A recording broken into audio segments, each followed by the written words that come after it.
Hello friends.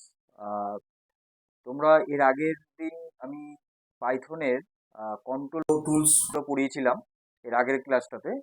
সেখানে আমি if, if else, else if আর হচ্ছে হোয়াইল লুপ এবং ফর লুপ পুরো কনসেপ্টটা আমি বলেছিলাম, বুঝিয়েছিলাম। আজকে আমি তার প্র্যাকটিক্যাল একটা বা দুটো করে আমি প্রোগ্রাম আজকে আমি প্রথম আমি ইফ দিয়ে আমি আজকে মিনিমাম দুটো আমি আজকে এক্সাম্পল হিসেবে প্রোগ্রাম আমি কোডিং করে দেখাবো, যে কিভাবে ইফ দিয়ে করতে হবে প্র্যাকটিক্যালটা। ইফ কন্ট্রোল ফ্লো দিয়ে কিভাবে করতে হবে সেটা আমি আজকে দেখাবো। তাহলে আর বেশি দেরি না করে তাহলে চলো আমরা তাহলে কোডিং এ চলে যাই। তাহলে আজকে আমি দেখাবো হচ্ছে ইফ এর প্রোগ্রাম। ইফ দিয়ে কিভাবে প্রোগ্রাম করতে হবে। তো চলো আমরা পাইথনের ওই স্ক্রিপ্টিং এর জায়গায় চলে যাই, যেখানে কোডিং করতে হবে। এই পাইথনের সেই জায়গা যেখানে আমাদের যেটা আমাদের কোডিং করতে হবে। এখানে নতুন করে একটা ফাইল, নিউ ফাইল আমি এটা ক্রিয়েট করে নিলাম। এখানে আমি নিচ্ছি ইনপুট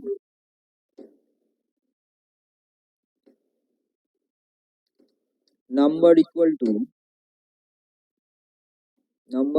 টু ইন্টিজার ইনপুট। ফাংশনের মধ্যে লিখছি আমি এন্টার দ্য নাম্বার।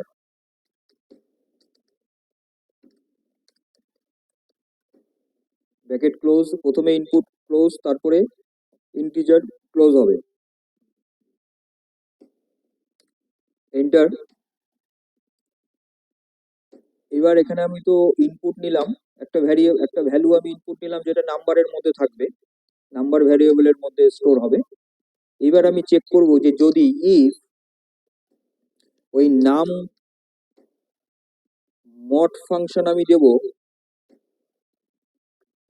যেটা পার্সেন্টেজ চিহ্ন আর কি, module function 2 equal to 0। Mod ফাংশনের কাজ কি? মডিউল ফাংশনের কাজ হচ্ছে যেটা রিমাইন্ডার জিরো করে দেবে। রিমাইন্ডার জিরো করে দেবে মানে ভাগ ভাগ করলে পরে যদি আমি 4কে 2 দিয়ে ভাগ করি, তাহলে 4কে 2 দিয়ে ভাগ করলে পরে কি হবে, মিলে যাবে। 2 2 গুণ 4, জিরো হবে। তাহলে রিমাইন্ডার জিরো, মানে নিচে যে জিরো থাকছে সেটাই জিরো। তাহলে মড ফাংশন দিয়ে আমি রিমাইন্ডারটাকে বার করতে পারি। তাহলে যদি রিমাইন্ডার জিরো হয়ে যায় তাহলে কি প্রিন্ট করবে? তাহলে প্রিন্ট করবে যে even number, the entered number is even number.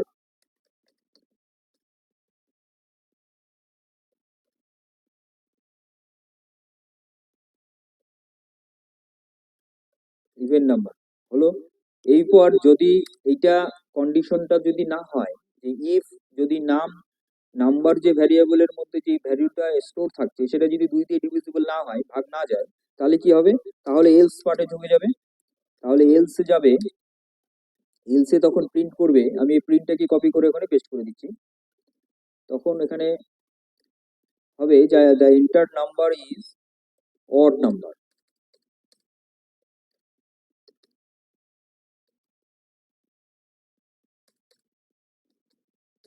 Odd number.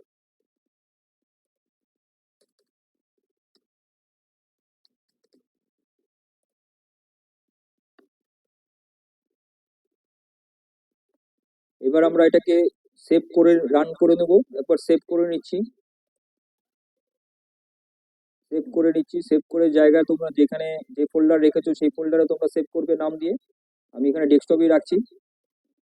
এটা প্রোগ্রাম হচ্ছে ইভেন্ট নাম্বার, আমি ইভেন্ট নাম্বার দিয়ে দিচ্ছি। Event number checking, event number বলে দিলাম। Event number save. তারপরে রানে গিয়েও করা যাবে অথবা F5 দিয়ে করা যাবে, যেটা আমি আগের ক্লাসেই বলেছিলাম যে রান মডিউলে গিয়ে F5 করলেও হবে অথবা F5 কিবোর্ড থেকে প্রেস করলেও চলবে। এখানে বলছে একটা কোলন লাগবে, এই যে ইফের পরে সিনট্যাক্স এরও দেখাচ্ছে এখানে কোলন দেওয়া হয়নি। এবার আমরা দেখি, এবার রান করি। রান করার আগে সেভ চাচ্ছি ওকে করে। Invalid syntax.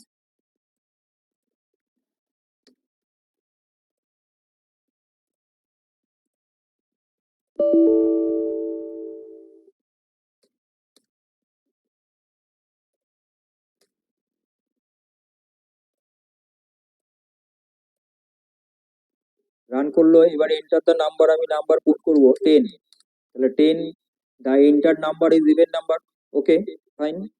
দেন আমি ওই প্রোগ্রামটাতে আমি যাব, আবার প্রোগ্রামটাতে যাব। তাহলে এটা কি প্রোগ্রাম হলো? এটা প্রোগ্রামটা হলো যে আমি একটা নাম্বার ইনপুট করব, যে সেটার আইদার সেটা ইভেন হচ্ছে না অড হচ্ছে, সেটা আমি চেক করব। আমি 5 দিলাম, 5 তো ইভেন নাম্বার না, the enter number is odd number. Okay, এইবার আমি এখানে আর একটাও চেকিং দিতে পারি, যে নাম্বারটা আমি দিচ্ছি সেটা তো 0 হতে পারে।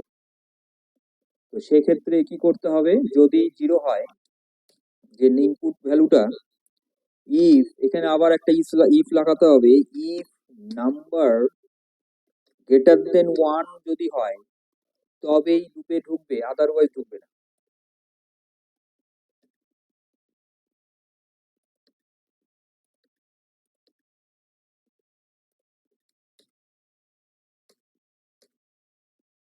এটার এলস কি হবে? এটার এলস হবে যে যদি নাম্বারটা যদি 1 এর বড় হয় তাহলে লুপে ঢুকবে, আর যদি না হয় তাহলে কি হবে, দ্য এন্টার্ড ভ্যালু, আমি এটাই আবার প্রিন্টটাকে নিয়ে নিচ্ছি, প্রিন্টটাকে কপি করে আমি এখানে বসাচ্ছি, the entered number is invalid.